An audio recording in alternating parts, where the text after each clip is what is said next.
Hey, everyone. Are you okay, guys?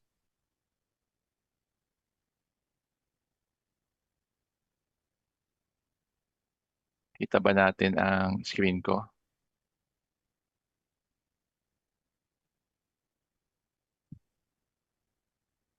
Ma'am Shireen, nakikita po ba yung screen ko, Ma'am Secretariat? Yes, sir. Clear the po on our. Okay, so magandang umaga po sa lahat to all of the government agencies na present sa aking mga kagawad kalasag na mga regions. Good morning din po to all the service directors present and to our CDA. Good morning. So ngayon po, we will now go to the how we interpret the actual indicators, the toolkit. I will revise the way that I will present this because usually this is presented to the LGU on how they can comply. But I will teach you a perspective on how to be accurate and fast in checking these indicators. Lalo na po yung mga video na napakadami ng LGU. So anyway, ito na-discuss na natin yung minimum requirements and madi-discuss din naman natin dito sa indicators. So again, good morning. Umpisa na po natin. So for 1.1, you have to remember that you have to first read what we are looking for. So it is very simple. We are looking for the establishment of LDMC. So again, our perspective is not the LGU, but as a validator. Okay? Because for these indicators, napakalaki ng weighted average po nito. So we have to be accurate dahil accurate and strict kasi may mga issues and concern tayo last mga previous years because syempre may mga matataas pero medyo sinasabi nila na hindi daw siya dapat mataas. So this one will allow you to be fast and accurate and strict. So una, tignan po natin, establishment of LDMC. Okay. Pumunta na kayo kagad dito sa dakong number 2, sa rating na number 2. Because everyone, remember, si 2 po, during formulation po, nung Gawad Kalasag, wala pa po ako noon, newly hired po ako. Anyway, nung formulation po, ito pong number 2, it is just the lahat ng legal basis, lahat ng may memorandum tayo, lahat ng mga adoptions, lahat ng mga issuances were formulated dito sa 2. Okay? So lahat po yan ay nasa 2. So meaning compliant ka doon. We put premium sa mga nag-exceed doon sa mga requirements na yon kaya meron tayong 3. So when you're going to score the LGU for this one, punta muna kayo sa dakong 2 because if they cannot A and B, nawawala na kagad yung A, magiging 1 na siya. Okay, so ngayon, ang attack mo is pag nakuha mo yung A and B, tignan mo na yung mga submission kung meron siyang pang-exceed. Okay, so paano yon? Okay, so again, dito tayo nagkakaroon ng issues and concern. Okay. So this is the basis ng LDMC as stated in our Republic Act. So one local chief executive and the works. Okay. So eto, mga expert na po tayo dito. But for the following issues and concern, ang lagi po ditong nakaligtaan natin ay si vet office. Okay. So remember sa ating documents, lalo na si local government code, mandatory siya for provincial and city government. Okay, so that is one of the first thing that you will see dun sa council nila. Okay, kasi pag wala yan, automatic bababa na yung score. Okay, so para mas mabilis ka, hindi mo na i-check isa-isa, yung mga laging may issues. Okay, so ano pang may mga issues dyan? Okay, it is the God office. Okay. And nakalimutan ko pala, pagbabasahin mo kasi yung DILG Memorandum Circular noong May 2014, um, it is required, okay, even for first-class municipalities. Okay. So everyone, if you have any questions, i-type nyo na so I can already address it. Okay? So ngayon, si God. Okay. So Sir Louis, what is the problem with God? Usually you have to state kung sino yung God dito. Kasi ang ginagawa lang nila is member siya, God, office, pero walang tao. So dapat yung ano niya po, yung kung ano man ang ginamit, naka-state siya. Okay, so ulitin natin ha. Sir Louis, anong gagamitin? You can either use a Sangguniang Ordinance, Resolution, or Executive Order in establishing LDRIMC.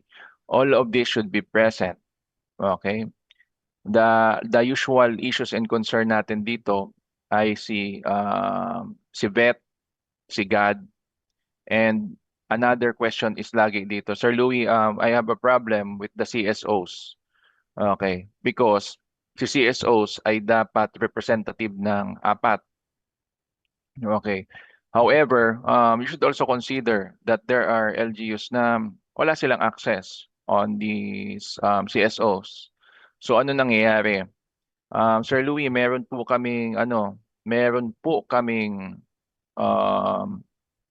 kaming dalawang academe and dalawa po kaming faith-based. Pwede na po ba yun? Pwede. Okay. So it does not limit.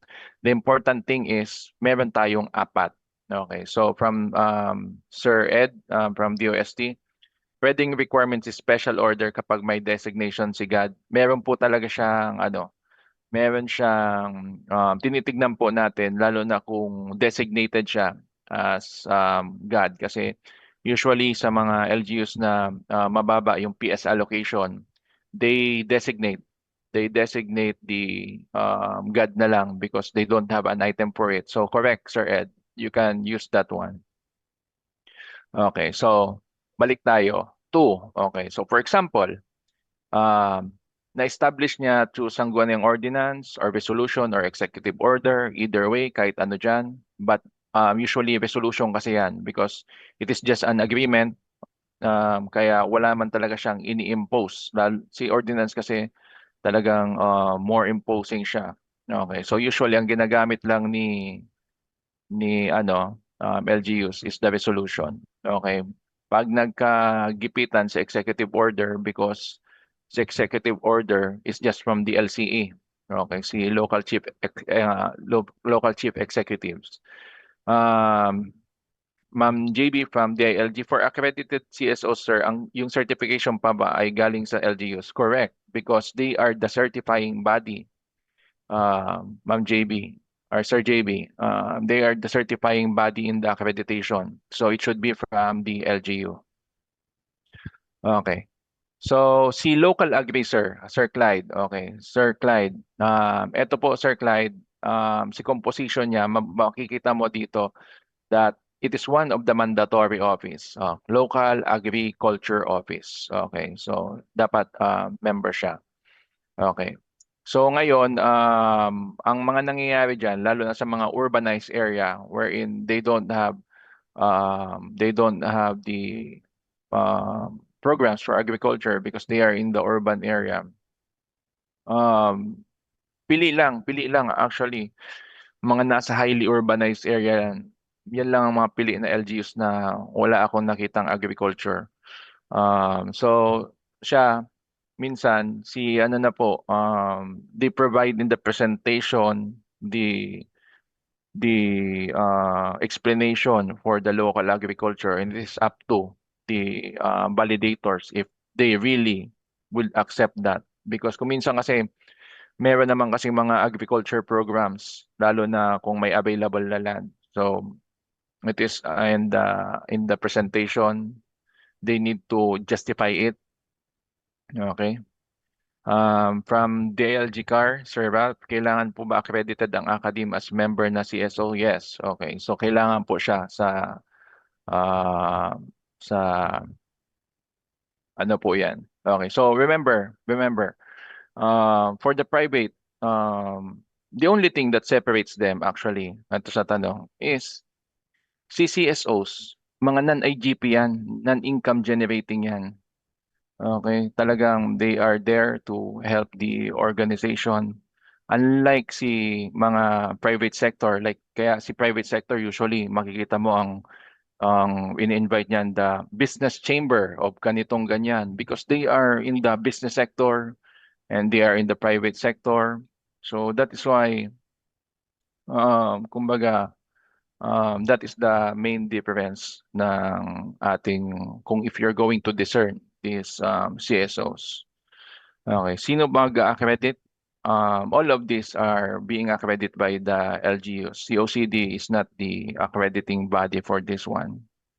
Okay, so they have the power to do so, kaya ang certificate ay manggagaling sa kanila. Okay, so dito na tayo. Last question. So na-establish mo si 2.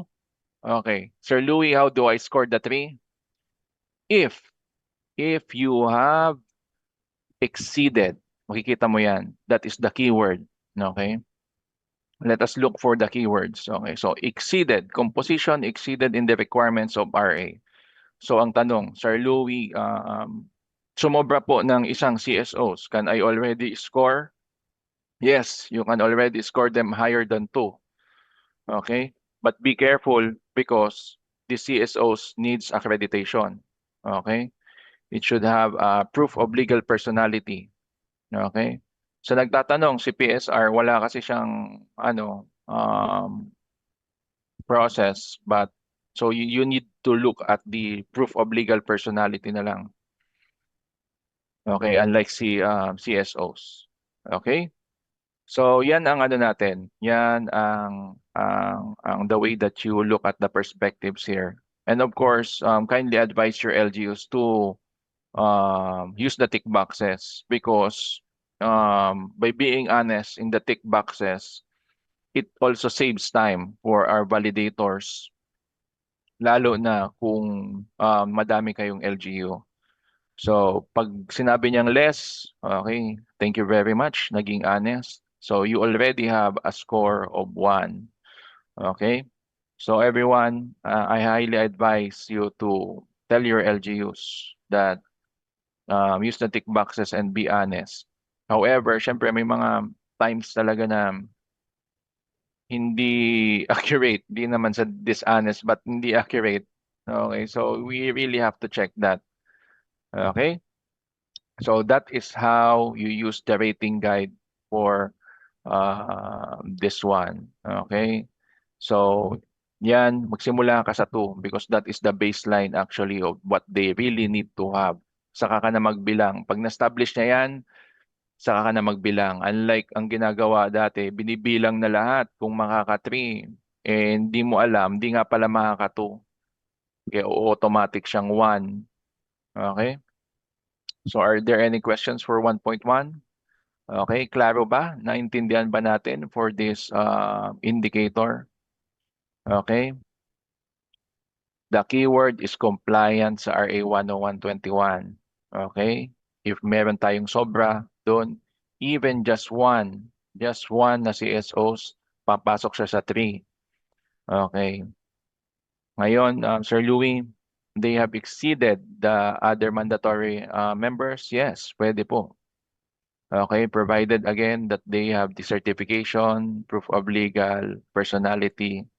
And then when you check everyone, when I highly advise you that you advise your LGUs that when they do the resolutions or the executive order, you have to have the names already of this one, lalo na po si CSOs. Because the usual practice that they do is they just put the Philippine Red Cross. Okay. The president of ABC, they have no names. Okay. So they need to put the names in their resolution, their executive orders. Okay. Another thing is when you check, pag pinasa sa inyo ay executive order, okay, the power of executive order is if it is still in power. Okay. By kung ang signatory na LCE ay nandiyan pa.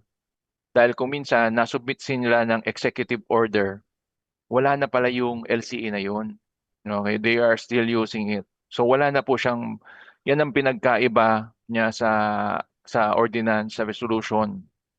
Because it is solely by the approval of the local chief executive, etong executive order. So you have to check if they are still the mayor, okay, or the governor. Okay, everyone? So tayo ay lilipat.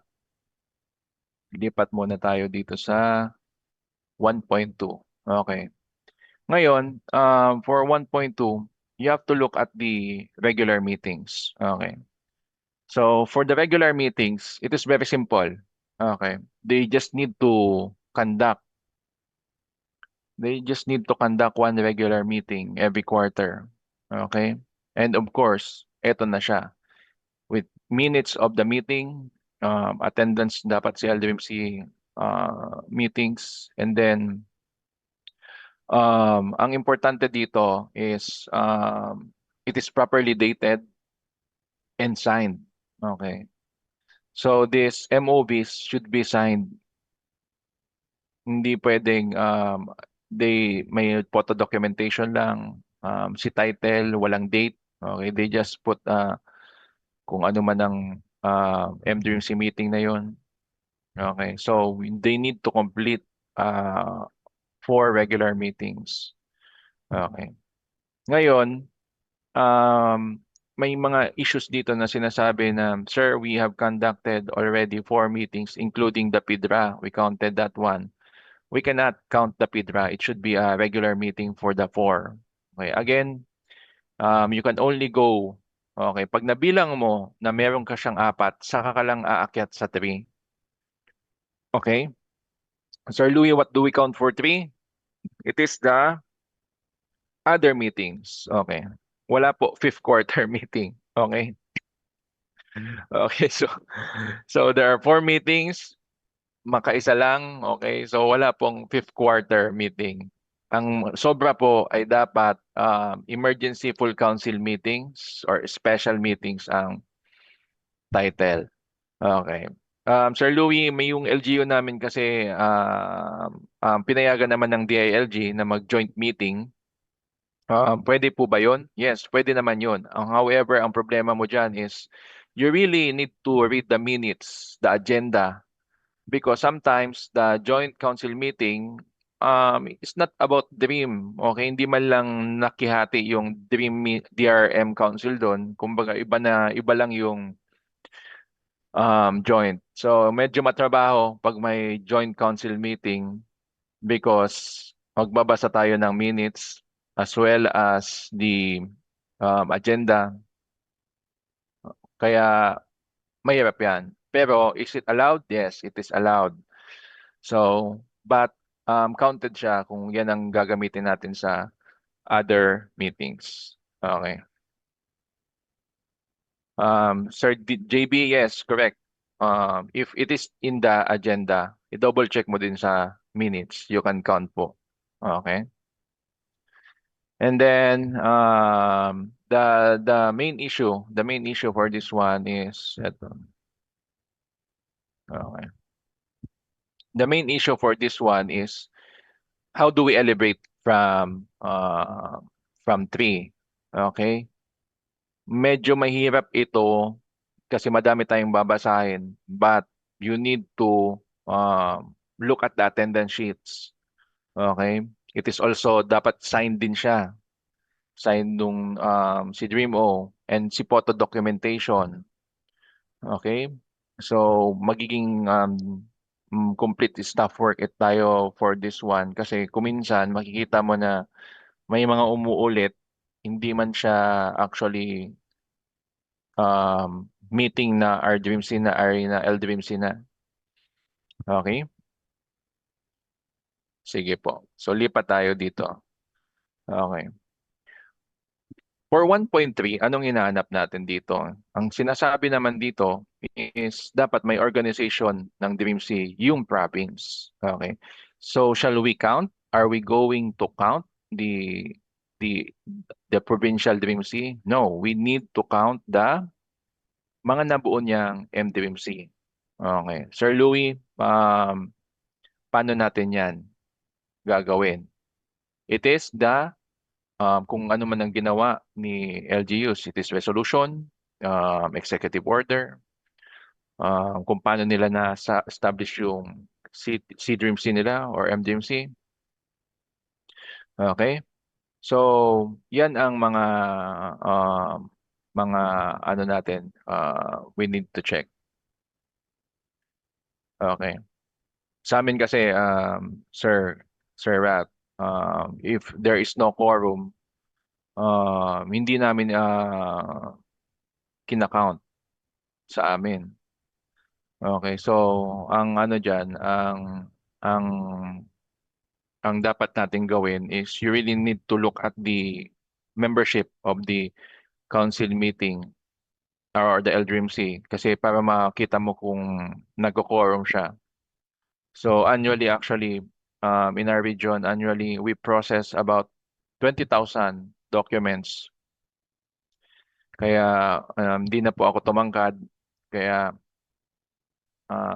yan ang ang mahirap na problema dito sa Gawad Kalasag. Okay. This is from one of my mentors. Ito po ay mentor natin si Sir Marlon Obligado. A good practice for LGUs is to identify offices who are members of the LGUC through local ordinance resolutions and have specific names and members. Yan, correct. Okay. So ngayon, everyone, yung sabi ko sa inyo kanina, it is not enough na the office is mentioned. They need to put the names kung sino ang members yan. Otherwise, through experience, kumbaga hindi ma-check kung sino and the designations, ang hirap i-search kung sino talaga yung naka-designate. Okay, maghihingi pa ako sa LGU ng other papers. Unlike kung nandun na nakalatag, napakadali. So again, balik tayo dito. For provinces, all you need to do is have 75 to 99%.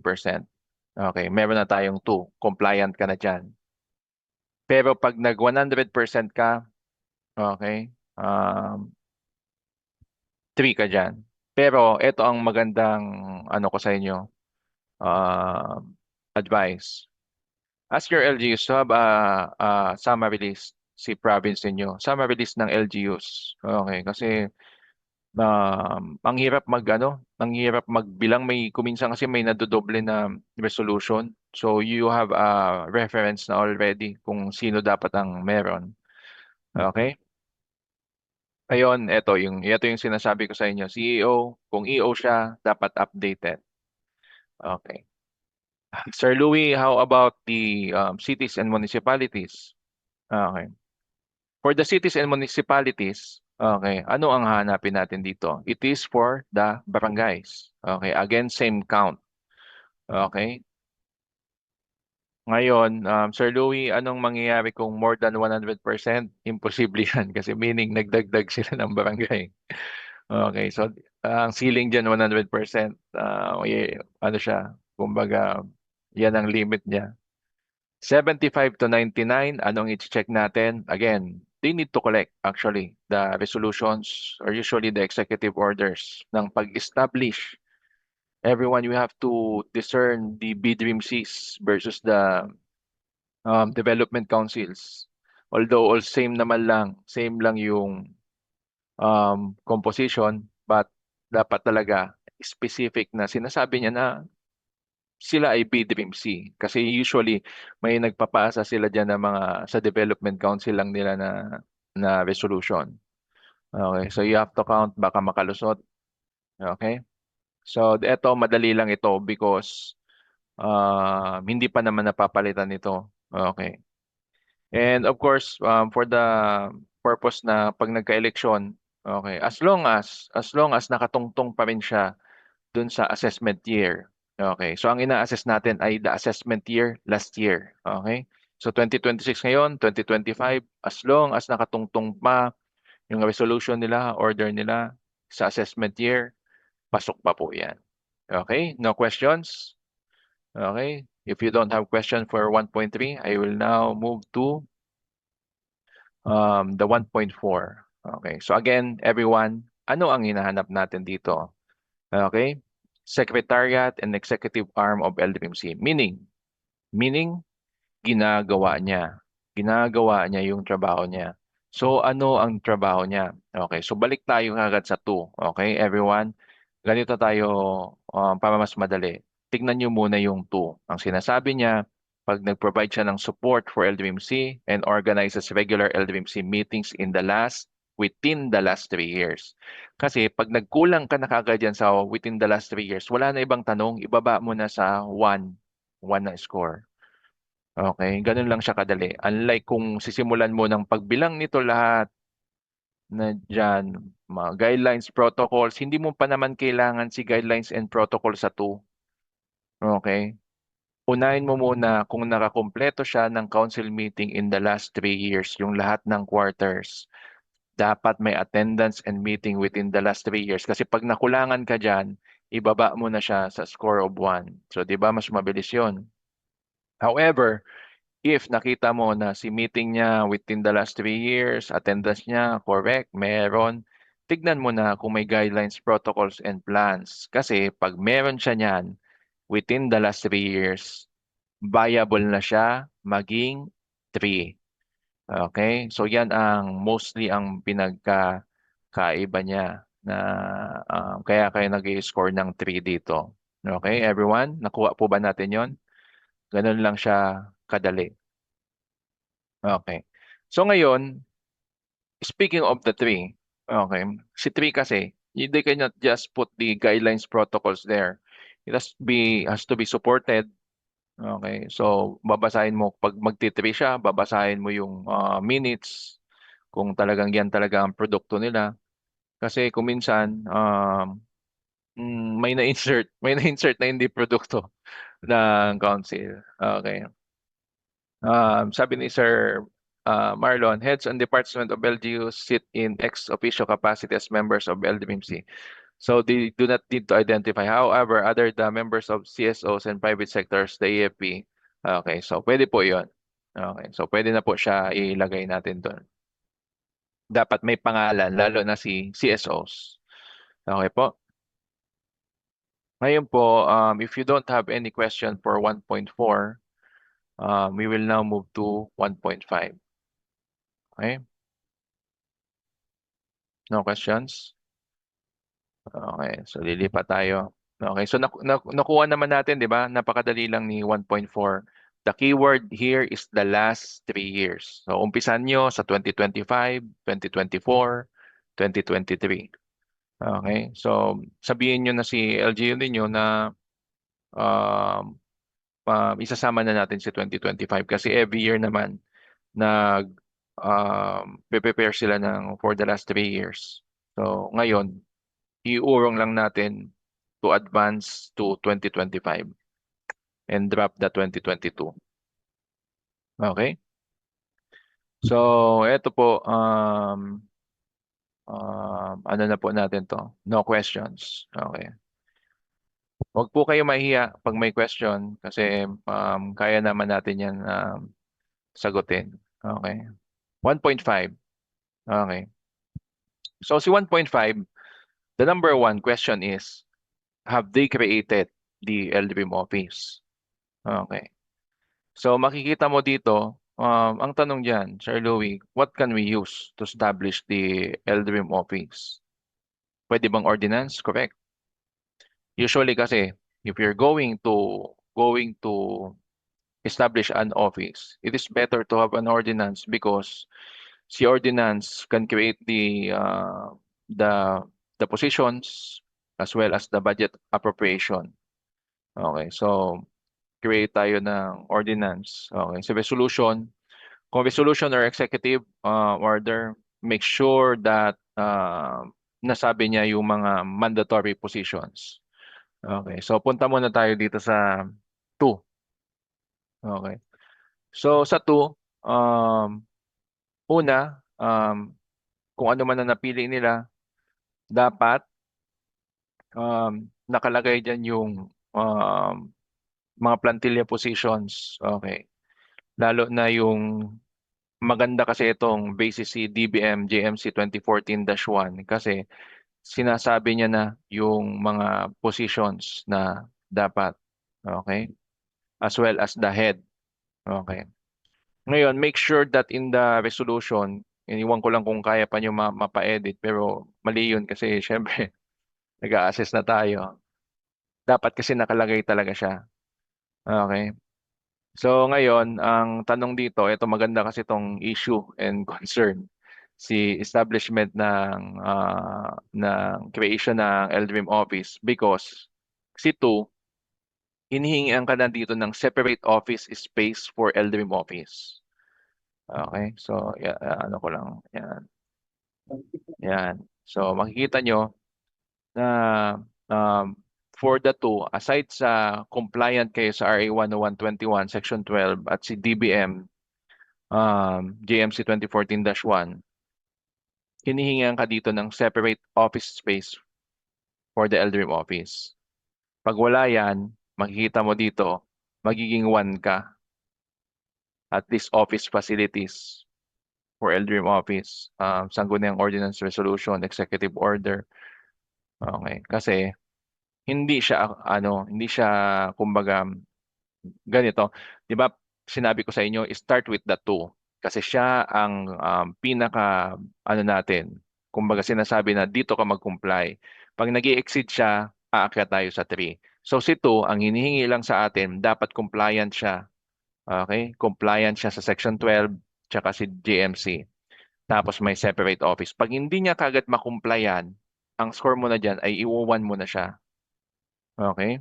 But, pag nakita mo na meron ka dyan sa A and B, already look, already look for the insurance. Okay? Separate building, insurance, kasi viable na yan. Kasi ito naman si Sangguniang Ordinance dito sa A, magkapareho lang yan. Yan, no? Ang nagse-separate lang na maka-score tayo ng 3 dito is if they have a separate building for LDRIM office and covered with insurance for provinces, first to third class municipalities and separate offices. Alam ko na ang tanong ninyo. Sir Louie, kami na mga nasa highly urbanized area, we have a very built building. Okay, very big building na naka-house lahat ng departments. So does that mean that we cannot already have a score of 3 for this one because we are housed in a same building? Kasi nga, 'di ba, makikita nyo ang mga highly urbanized cities, um, iisang building na napakalaki. You know what I'm talking about. Okay, alam ko kung sino naman kayo na magtatanong. Ganito lang 'yan. Okay. With that, with that, you need to have ano talaga, a visit because it can already justify why they have that. Kasi kahit isang building yan, talo pa niya yung naka-separate building actually. But the one thing that is most important sa facility na yon is it is accessible, lalo na sa response. Okay? Kasi kahit napakalaki naman, if hindi naman accessible during the response, okay, paano kayo mag in out sila? In and out doon. And kumbaga, actually, kumbaga, it will defeat the purpose kung bakit tayo naghihingi nito. So again, yan ang mga kailangan yung really meron kayong evaluation na pupuntahan pag mga nakahouse sa napakalaking building. Pero kung hindi naman, eto ang talagang hihingin nyo. Lalo na yung mga LGUs na napakalaking lupa. Okay, they can only have a score of 3 here if they have a separate building for their LDRIM office. Okay? Covered with insurance. Okay. So, Sir Louis, anong insurance dyan? Okay. Isa lang, GSIS, because it is a government building. Okay. So, they need to be insured. Okay. So, madali lang ang insurance. Ang mahirap ay assurance. Okay. So anyway, eto po, mga ano lang to, kumbaga complete staff work ang gagawin natin dito, lalo na sa score na 3 nito. Kasi kailangan talaga ng validation, everyone, for this part. Okay? So again, ano ang mga tick boxes natin dito? Kung anong ginamit nila. Okay? And of course, kaya yan nasa tick box kasi hindi kompleto ang resolution usually. Sinasabi lang that they have established. Wala man lang sinabi kung saan pagkukunan ng budget. Wala man lang sasabihin na kung sino ang ano mga position. They need to indicate it in the sanggunian or kung ordinance ang gamit because I have seen LGUs with different names of the mandatory positions. Hindi siya, nakakita nga ako dati na civil defense officer. Okay, so imagine they have a civil defense officer.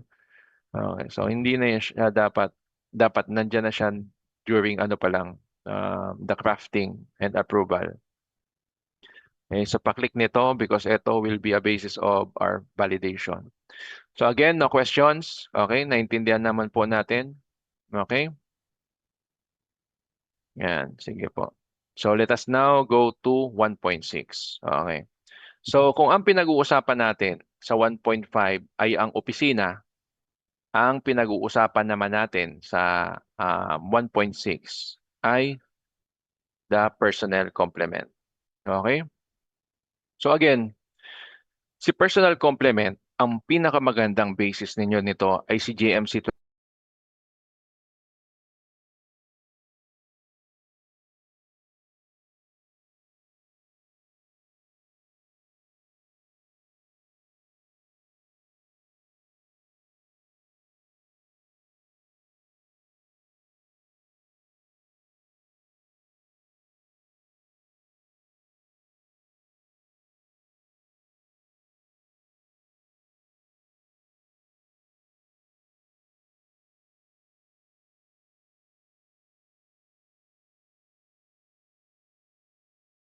is the local budget preparation, si LBP. Kasi lahat ng items, hindi nila kaya itago yung designated. Okay, hindi nila kayang itago yung naka-float, hindi nila kayang itago yung mga nasa ibang opisina na dapat nandun sa LDRIMO. Kasi si local budget preparation, as long as sumisweldo yan, makikita mo dun lahat ng items na dapat nandun sa department na yon. Okay? So, kumbaga, dito mo siya mahuli si LBP. Kasi alam naman natin, the political dynamics, kuminsan makikita mo na may nakadesignate tapos sabihin na wala kasi pero makikita mo na meron palang LGMO pero nasa kabilang opisina ano lang naka nakatago. Okay? So how do we tackle this one? Okay, again, look for the two.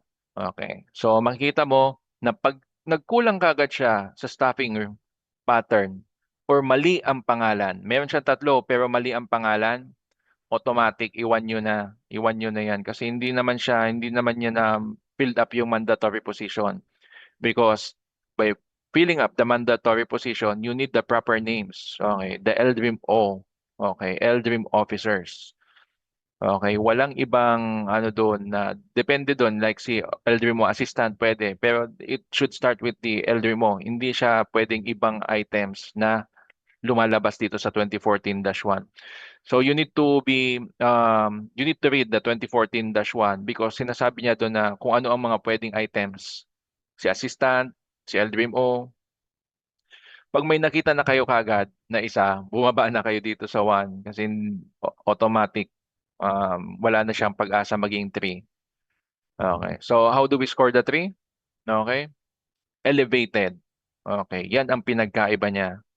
Okay. Elevated LDRIM organization. Okay. So meaning nakapag-department siya. Okay. So Sir Louis, what is the problem for this one? The PS allocation. So really talagang Meaning, wala siya sa ano, kumbaga, it is not compelled sa LGUs, but they have really chosen na mag extra effort. So, nagawa sila ng department to better their LGUs, to provide better service. Kasi pag mas taas kang elevated LDRIMOS ka, you can also have a better SG for the following staffing pattern. Okay, so aangat din sila. However, kumbaga medyo magastos sa PS nila, lalo na kung ang NTA, mababa lang NTA ng isang LGU. Okay, so with this one, pag naka-elevate siya, pwede na yan. So, what are the needed for this one? Usually, if wala siyang ano talaga, kung walang resolution, okay, you can look at already, napakabilis. Look at the appointment papers. Makikita mo na department head, si Eldrin mo. Okay, so pwede yon. Okay. Ngayon, ang tanong, Sir Louie, nakita ko kagad na mali yung items and designated siya. One na yan. Wala na yung pag-asa maging two. Okay. Ngayon, the number one question for this one is, laging tinatanong ng LGU, Sir Louie, wala naman po kaming kasalanan. Nag-resign yung tao. Okay. Thus, na-vacate. Sir Louie, namatay. Namatay po, Sir Louie, yung ano namin, head, yung staff. Okay. Thus, makikita mo sa organizational chart namin, bakante. Anong gagawin? Okay, as long as there is an efforts to hire, kanino mo hingin yan? Kay HR nila. They have justification that namatay, nag-resign, or kung anumang reason, as long as meron siyang efforts to hire, pwede na po yan. Okay. Okay, from what if on process yung creation ng plantilla position? Meaning, it only means one thing. Meaning, on the assessment year, they are not really compliant because nagki-create pa lang sila eh. Kumbaga, ano, hindi pa siya talaga compliant at the very start. Okay lang kung yung tao yung nawala. Ano kasi yan sir eh. Kumbaga, kahit nasa SB na, wala pa rin siya ano eh. Wala pa yung as long as wala pang hindi pa tatak ng SB, wala pang item. Hindi pa siya natin pwede consider because during the assessment year, kung ginagawa pa lang 'yan, meaning there is nothing even to start with. Okay, it is a good as zero. Okay. Yes, correct. Oo, kasi ano siya, kumbaga kumbaga ganito kasi yan. Why we are strict? Why we are strict in the this pattern, OSSP pattern, this elderly mo staffing? It is because the one of the resources that is needed to function, to be resilient, is the human resource. You cannot be a resilient LGU if wala kang tao because there will be no functions. So that is why we are very strict with this one, lalo na kaya natin linalabas to si GMC 2014-1 because gusto natin ma-hire yung tama, gusto natin dumami yung mga tao nila. Kasi if we are going to accept the SB na sinasabi na on process, meron silang justification, what is stopping them to use it again next year? Sabihin nila na, sir, may nangyari kasi hindi na approve kaya rini-post namin or nagginawa namin ulit. So we need to be strict for this one. No? Okay, everyone. So not to be hindi naman sa pagiging hambog or si OCD or kumbaga talagang restricto. Ito yung mga items na ini-strictoan ko talaga because without these mandatory positions or designation, halimbawa, dinesignate lang. Pag dinesignate lang yan, wala yung proper background. wala yang, hindi yan dumaan sa tamang proseso. Okay. Kasi si JMC sinasabi doon na may requirements, educational background, the trainings. Okay. Pag nag-hire lang sila doon, meaning hindi magko-complement doon sa dapat na function. Okay. So again, remember, if they don't have a correct personnel, mahihirapan sila ng function. Thus, they will never be resilient. Okay. Okay, from OCD1, if unmet ang position based on JMC 2014-1,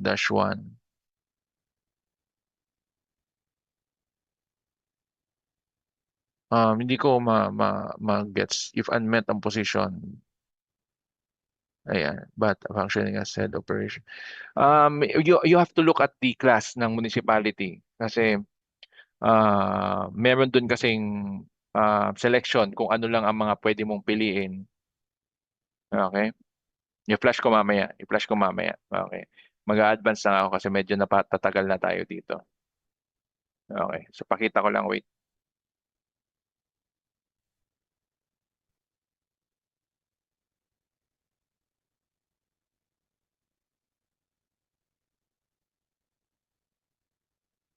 Saan yung JMC ko?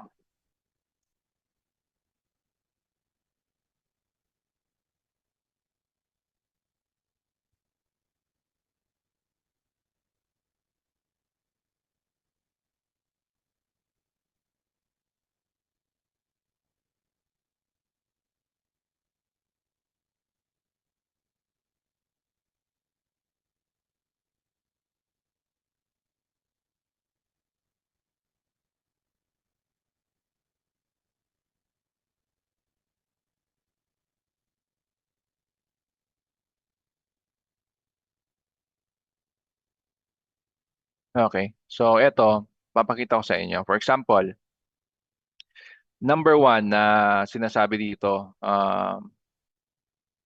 the LDRIM officer who shall head the LDRIM should have the following. So yan. So makikita mo na si first to third class, okay na si SJ18, pag fourth to 6, SJ15. Okay. So yan, pag hindi nila yan, automatic. They can never be, hindi sila magiging compliant. Kasi remember, ito yung sinasabi ko sa inyo, ito. Filled up mandatory positions compliant to Section 5 of NDRIMC JMC 2014-1. Okay. So, Section 5, yan po ang organization. So ngayon, if nagpa-function siya, okay, you need to have a justification kung bakit wala. Kasi kung acceptable naman, kasi baka na-pirate ni OCD. Na-pirate ni OCD yung Eldrim On niya, nasa atin ha. So, on the year of being assessed, remember, it has to be pasok dapat siya sa year na being assessed. Otherwise, kung napakatagal na pala, hindi talaga nila pinupunuan, babalik siya dyan. So, ngayon, ang another thing is that you should need to look at, for example, the head of LMO shall have his or her staff lower positions as appropriate. Okay? So, makita mo dyan. Yan. Yan. Okay. So number one, they need to, yung tatlong basic, dapat meron sila niyan kung may designation man sila. But eto ang mga pagpipilian niya. Hopefully, I have answered your uh, yes, okay. So ano siya? Uh, bababa talaga siya, sir, kasi kailangan niya ito.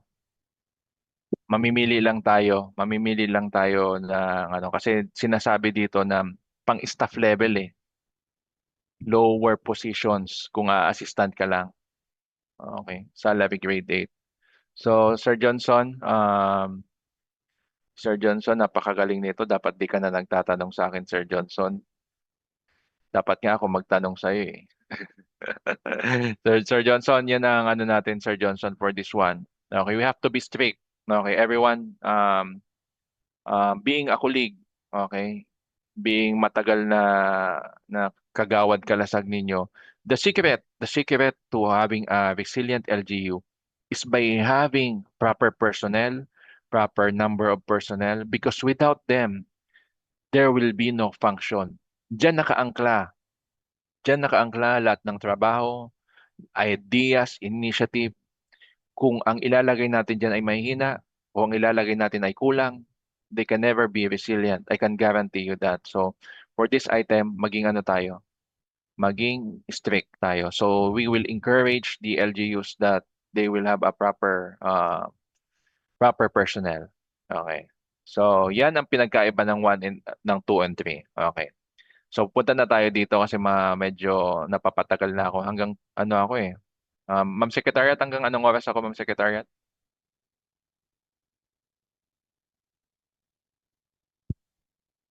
Okay.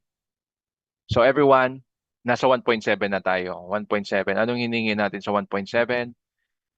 Ang pinagkaiba dyan sa 1.7 and 1.6 ay, una, si officer mismo. Okay. So si officer mismo ang minemeasure natin dyan.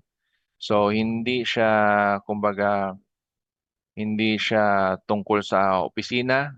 Ah, inaano ko lang, this one, kasi may makikita ka na pinapadalang certificate, di naman sa officer. It is the head.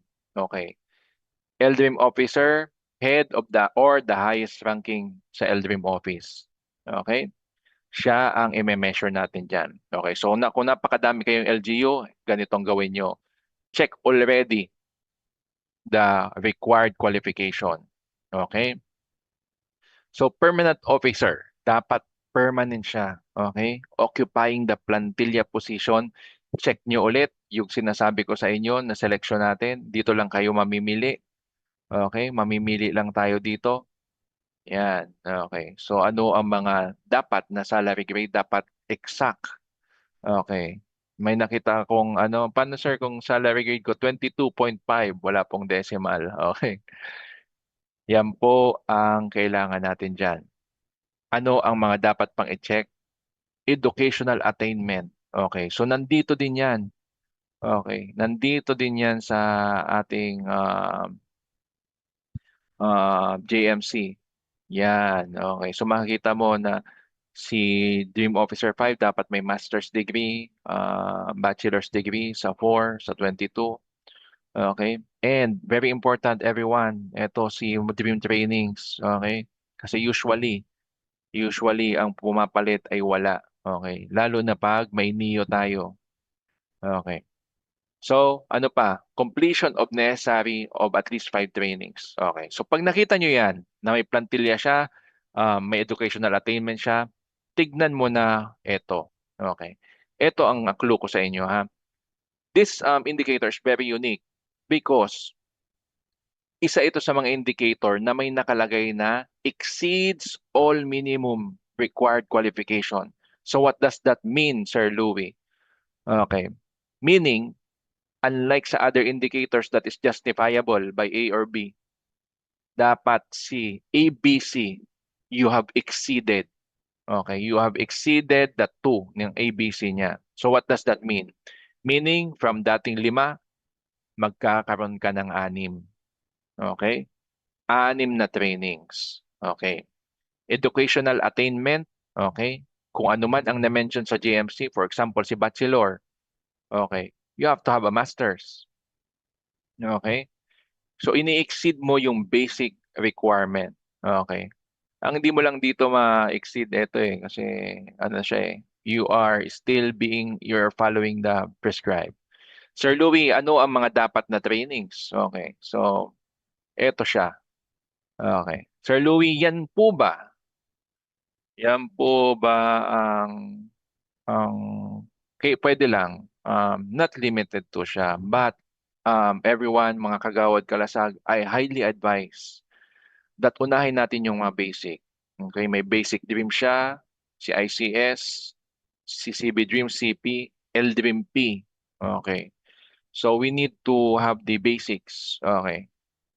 Sir Louis, accepted ba si SRR? Okay. Yes, accepted yan. Sa amin kasi sa Region 5, we have the highest SRR. Okay? Kasi nandito sa amin si Jesar Adornado. Kayo may Wasar, kami may Jesar.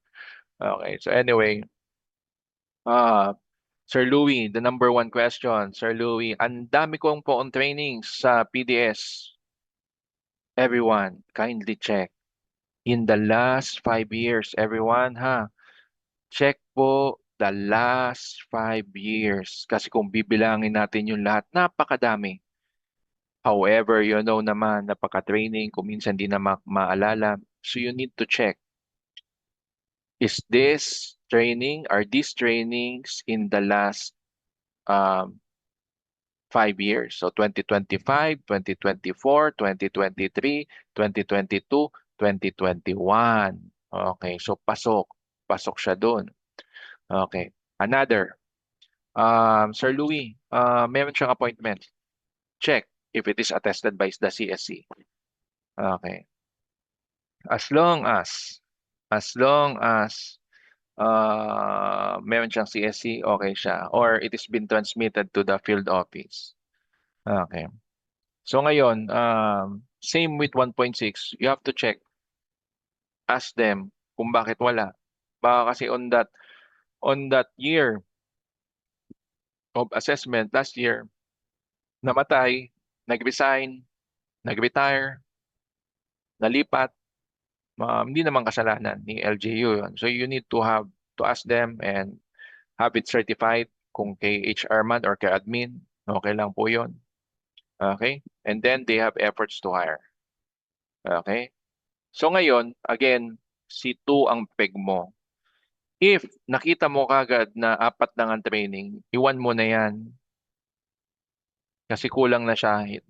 He can never have the 2 score anymore. Mamimili ka na sa 1 or 0.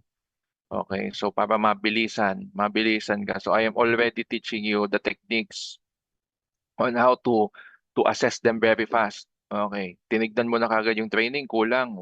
Wala na siyang ano. Kasi eto, all talaga yan. Meets all the required. Hindi pwedeng isa lang dyan. Okay, everyone, I hope natututo kayo sa mga ano makalumang technique. Okay, so if you don't have any questions, kindly ask them again to check the tick boxes.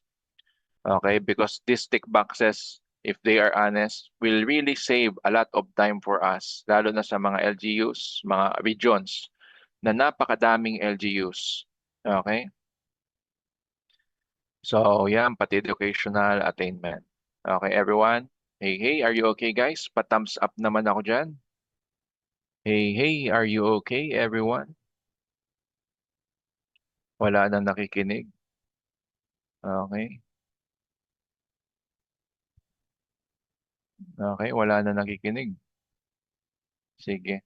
Okay. Yan. Okay. So may mga thumbs up tayo dyan. Okay. Sige. So balik tayo dito. Now, let us go to 1.8. Okay. So again, keep in mind that let us be faithful to what is being asked. Okay. Ang hinihingi na lang naman sa atin sa 1.8 is they have established functional 24/7 operation center. Okay. With human resource. Okay. Very important. Okay. So again, let us jump to 2. Okay. So ang hinihingi nito actually is meron kang 24/7. Okay. And sa first and third class municipalities, functional 24/7. Okay. And si 4 to 6 naman, at least during emergencies. So how can you justify the letter A in the rating 2? Okay. It should have a issuance. Okay. Meron siya dapat issuance. Okay. Because without the issuance, you can never determine if they are mandated or they are ordered to perform 24/7. Okay. So you need the issuance. It could be a executive order. Usually kasi executive order lang eh because it is just a command from the mayor. Okay. And then the roles and responsibilities. Okay. So how do we what are the other requirements? Okay. Hot or warm? Okay. Ano ang hot option? Ang hot na option ay ang option na walang aircon. Hindi po, ito po. Okay, ang hot option. Okay. Ang hot option ay meaning on the activation, nandun na lahat ng gamit. Wala nang antay-antay na, sir, mag-set up lang kami. Mag-ano pa kami, kumbaga, ikakabit pa namin yung mga monitoring, communications, and mga computers. It means they are warm. Okay. Kung ganyan ang sagot sa inyo, it is a warm option. That is why you need to ask them of the documentation ng documentation. A good technique is here is ask for the documentation during their last activation. Okay, during their last alert. Picturean nila, makita mo punong-puno yung option nila gamit. Puntahan ninyo, i-validate ninyo, tignan mo yung mga gamit wala na sa option. Meaning they have a startup period during alert, naglilipat ng gamit. Thus, they are warm. So what are the common? Okay, dapat merong computer systems, communication tools, monitoring tools, equipment, work areas, meeting rooms, meal areas, very important, resting area, okay, backup power source, okay. So yan ang mga pinaka-importante. So kung yan pa lang, dito ka pa lang, hindi na siya hot, automatic, wag mo na hanapin yung SOPs option, inventory equipment sign. Dito pa lang sa B, alam mo na kagad na 1 siya. Okay. Kasi most probably, dahil wala man talaga siya mga gamit, wala man silang inventory. Okay. So, ngayon, if both A and B are present, puntahan mo na yung SOPs nila, option manual. However, dapat approve siya. Okay? Si SOP option manuals nila. Okay, kasi may mga ano tayo diyan na uh, kailangan na mga particular sa process for the option. Okay. So A, B, C, D, okay. Lagi tang natin nakakalimutan dito when checking is si inventory dapat may date. Everyone, mga kagawad kalasag, kindly check the inventory if there is a date and sign. Because usually, pag nakita natin yung inventory, ay, may inventory, okay na. Pag tinignan mo, 2022 pala. Tapos pag tinignan mo yung actual inventory, wala na siya doon. Because matagal na. So, para mapadali ang process, tignan mo na kagad yung kung updated siya. Okay? So, Sir Louie, how do we elevate it? Okay. If there are no signs that it is not warm, you can already discern na pwede siyang mag-3. Okay, so lalo na pag si 2 pa lang nakita mo hot siya, pwede mo na siya i-reconsider na maging 3. So pag nandito ka sa 3, meron siyang issuance, yes, correct. Okay. Hot and insured, meaning may insurance siya. Usually kasi si insurance niya, yung buong building ng OPSEN ni Eldrim, yun na din yun eh. Okay, and then alternate EOC. Okay. Okay, from ma'am, from OCD car. Okay. That is the deal breaker. That is the deal breaker. Okay. Kasi ma'am, kailangan siya talaga na insured because pag hot siya, it can even be considered as 2. Okay, bababa po siya pag pag hindi siya insured. Okay. So, ang problema kasi, 'di ba, madali lang mag-insured. Assurance ang napakahirap. Okay, hindi ko nga mabigay ang assurance na 'yan eh. Anyway, pag wala po insurance, automatic po magiging 2. Okay. And then, of course, duly designated officer has signed the inventory of equipment. Okay po, bibilisan ko ng konti. Okay, so are there any more questions for 1.8? Wala na po kayong tanong? Lipat po tayo dito. Meron lang ako ditong gustong ah, i ipakita sa inyo. Okay. Kuminsan, sometimes si EOC, selection niya, sinasabi lang niya may alternate EOC siya. Okay, but upon checking, also, itong sabihin ko sa inyo everyone, mga kagawad kalasag, the certification that these LGUs are compliant will reflect our work, our capacities, our capabilities, our credibility. So that is why you can already say if tama ang alternate EOC niya. Okay. So the same with that principle, itong mga nakalagay dito. Kasi pag nagka-alert sila, nagka-disaster sila, tapos lumipat sila, lalo pa sila naubos because hindi pala safe. Okay. So you have to look at pag nag-submit sila sa inyo ng PSCP, check ninyo sa hazard map kung tama yung pinili na alternate EOC. Tapos kung accessible siya. Because pumili man nga siya ng alternate EOC, napakalayo, talagang hindi na makakatulong and prone sa disruption. Talagang, kumbaga, hindi na sila makakatawid. Okay. Okay. Sir Ed, from DOST, that is a very good question, actually. The selection of EOC, actually, lies on the principle that it is not affected by the same hazard. So for example, your EOC is very near to the EOC, the main EOC. Most probably, it will be hit by the same hazard, thus defeating the purpose of having an alternate EOC.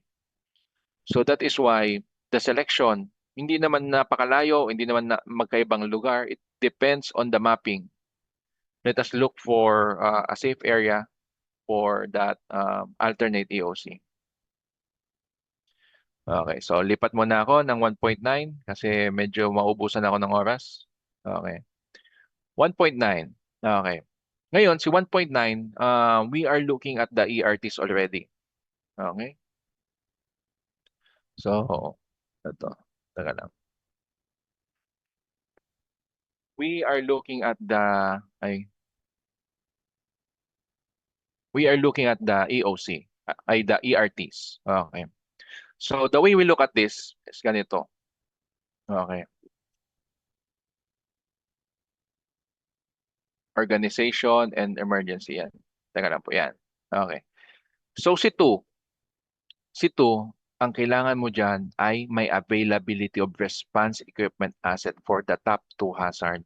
So, very important na mabasa mo yung risk assessment nila before having them or rating them with this one. Kasi usually, ang mga gamit nila ay iisa lang. Okay, maswerte kung hydromet ang mga top 2 hazards nila because ang generic kasi talaga ng mga LRMOs is for hydromet. Okay. And organized ERTs provided training. Okay. So tayo mismo, si LGU mismo yung nagbigay ng trainings for SRR, basic ICS. Okay. So paano natin yan? So you have to check the certificate. Okay. Ng trainings and updated. Ito, nagawa na natin ito. So very very easy na lang ito kasi nasa kabilang indicator na ito. Okay. So ngayon, pag hindi niya kagad, etong unang i-check nyo si top 2 hazards ng locality. Pag hindi kagad nila yan na wala sila niyan, mag-aano na sila diyan. Mayroon na pwede na siyang maging 1. And then makita mo na hindi siya organized. Kumbaga ad hoc ang ERT nila, magiging 1 na siya. Kasi you need to have an organized ERT. That is why you need the organizational structure. Okay, so you need to check the organizational structure for this one. Okay. So ngayon, Sir Louie, paano kami maka-elevate dyan? Yan laging tanong dito sa akin. Eto, ang kailangan nyo dito ay aside you have organized ERTs, trained ERTs, okay? Dapat meron tayong nag-provide tayo ng insurance. Okay? Okay. Dapat nakapag-provide tayo ng insurance. Yan. Yan ang deal breaker dyan. Kasi very dangerous ang trabaho nila dito actually. Nung pagtitignan mo how they respond, talagang buwis buhay. You need to provide an insurance. Isa yan. Kasi meron na tayo na organize natin yan eh. Okay. So meron naman tayong ano dyan, they are trained. Okay. Okay, yan ang pinagkaiba. Yeah. Okay. So may question? Okay, may question. Yes, opo. Kasi mahirap kasi itong ano, kasi you can never, ano siya, kumbaga, ganito lang yan kasimple. Um, Office order after activity report. Si office order kasi mahirap. Uh, Mahirap pag hindi mo employed. Okay. And sometimes, hindi mo alam kung paano siya i-staffing. Kasi nga, hindi naman siya, remember, it is an organizational structure, meaning it is within your organization. Okay? From Police Major Arsadon. Okay. Red Cross ba, sir? Yes, accepted ang Red Cross because they provide insurance. Yes, sir. Pwede po. Correct. Okay. So, yan ang pinagkaiba ng 2 and 3. Okay? So again, start with 2. Tignan po natin kagad. Availability of response equipment, top 2 hazards, organized SRR. Okay? Ayan. Okay. So lipat muna ako kasi madali lang naman ito. May questions pa ba? Kasi ito ma'am, etong ang ano ko ma'am, ang kung bakit strict tayo dito. I really advocate their own ERT because we have no control. They have no control for if they're using the BFP and PNP. It is a different organization. Okay? They can augment, but you need to have your own. You need to have your own ERT, not their pure ERTs are made up of different agencies. That is not their own. Makikita mo dyan si BFP and PNP because they augment. Okay, so napakalaking tulong. Even si OCD actually, ino-augment ni BFP. Okay, so ang problema, they are augmenting. They are not the main. Otherwise, they are not augmenting. They're already the main. Okay, so wala na silang i-augment kasi sila yung main force. Okay, so nakakaya naman sa BFP, AFP, PNP. Okay, so let us be strict on this one, CRT.